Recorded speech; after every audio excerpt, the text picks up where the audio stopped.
Pendwa mwana wa Mungu, ninakusalimu katika jina la Bwana wetu Yesu Kristo. Katika ile Injili ya Luka mtakatifu ile sura ya 4, kuna maneno ambayo Yesu alisema na watu wa kwake, watu wa Nazareti. Biblia inataja namna ambavyo Yesu alifika Nazareti, akaingia kwenye sinagogi mojawapo, kwenye hekalu mojawapo, alafu akapewa chuo cha nabii Isaya, na baada ya kusema yale ambayo yalimleta hapa duniani kama kusudi lake, maandiko yanatuambia kwamba baadaye watu wa mahali pale wakasema maneno haya, wakasema kwamba huyu si mwana wa Yusufu. Kusoma ile sura hii ya 4 mstari wa 22, baada ya kushuhudia yale aliyokuwa ameyasema, wakastaajabu maneno yake na wakasema huyu sio mwana wa Yusufu.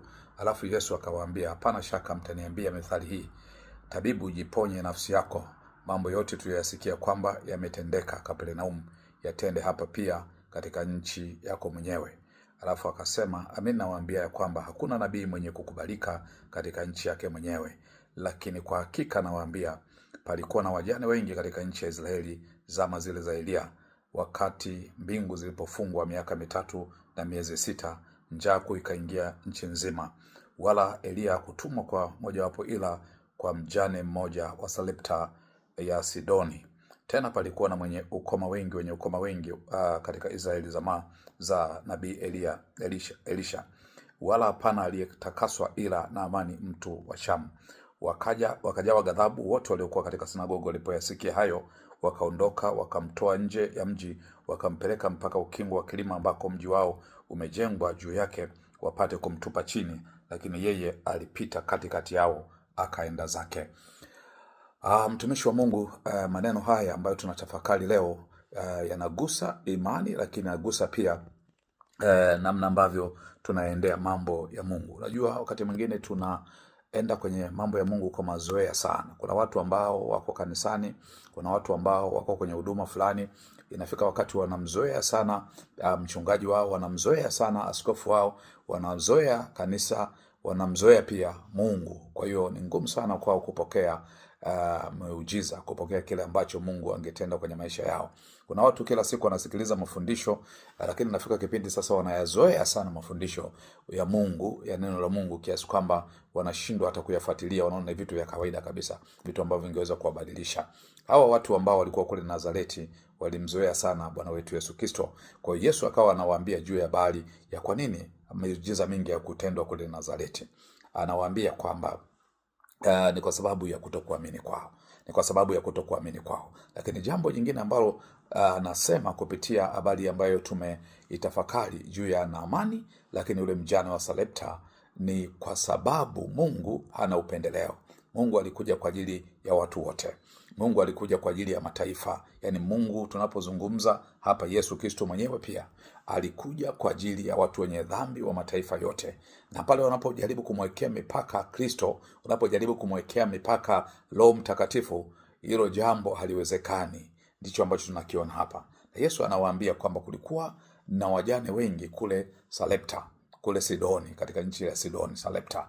Lakini wakati ule wa Elia aliweza kupata ile neema katika ile miaka 3.5 ya kula na kushiba. Alikuwa ni ule mama mjane wa Sarepta.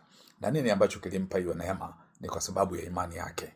Sio kwa sababu alikuwa pengine anaomba sana, sio kwa sababu alikuwa na utafuta uso wa Mungu. Na Biblia ituambii kama kule Sidoni kulikuwa na nabii zaidi ya Elia ambaye alienda kule. Lakini pia ukisoma tafsiri nyingine kwenye maandiko, wanasema kule ndio alikotokea Yezebeli, mke wa Ahabu, ambaye yule alikuwa anaamini katika miungu bahali. Wale tunasoma katika Wafalme wa kwanza ile sura ya 18, ambao waliuawa wengine na mtumishi wa Mungu Elia Mtishibi. Sasa kwa sababu aliamini, yule mama alipokea ile neema kwa kuamini kwake. Haikujalisha kwamba anatoka nje ya Wayahudi. Wayahudi walikuwa wanaona wao wanajihesabia haki. Ndio maana Paulo mahali pengine anasema hata kutahiriwa sio kitu, kutokutahiriwa sio kitu, lakini kitu ni Kristo. Na walitofautiana pia na Petro katika injili yake. Unaona mpaka Mungu anaamua kudhihirisha ukuu wake kupitia Kornelio, Matendo ya Mitume ile sura ya 10, Petro anapotumwa kwenda Kaisaria ili aone pia kuna watu kule wanafanya mambo zaidi ya yale ambayo walikuwa nayaona yakitendeka kule Yerusalemu. Na anapofika kule anasema hakika anayokuta kule kwamba Mungu hana upendeleo katika kila taifa. Mtu anayesimama na kumcha Mungu anadhihirisha ukuu wake. Kwa hata Matendo ya Mitume 11 aliporudi akakutana na mitume wengine, anasema Bwana, umeenda kwa mataifa, umeenda kwa watu wasiotahiriwa. Petro anawaeleza yote yaliyotokea, na wao wanakiri kweli Mungu ana upendeleo. Kwa nini? Yesu alishasema katika ile Matendo ya Mitume sura ya 1 mstari wa 8 anasema, nanyi mtapokea nguvu ya Roho Mtakatifu akishawajilia, lakini mtakuwa mashahidi wangu katika Samaria, Yerusalemu na nchi yote. Kwa hiyo injili haizuiliwi na makabila, injili haizuiliwi na vitu vinavyoitwa pengine makanisa, madhehebu. Injili ya Kristo inamfikia mtu yoyote, na uweza na nguvu zake, uwepo wake wa upako wake au anointing ni kwa ajili ya kila mtu. Hakuna mtu anasema bwana mimi angalau pengine nimemkaribia sana Roho Mtakatifu. Hakuna kumzoea Mungu. Kwa hiyo yoyote yule ambaye anafanya kwa bidii, Mungu anamsikiliza. Kwa nini? Mungu anagusa sana bidii. Mungu anagusa sana imani. Mungu anagusa sana majitoleo, yani kujitolea. Pale unapofanya jambo la Mungu kila siku kwa wakati wote, unajitolea, unajitahidi, kuna kitu Mungu anaweka kwako katika jina la Yesu, na kitu hicho kinasukumwa na Roho Mtakatifu. Kwa hiyo tunaona juu ya habari ya yule mama mjane aliyemlisha Elia. Baadaye maandiko yanasema naye na mtoto wake wakapata chakula.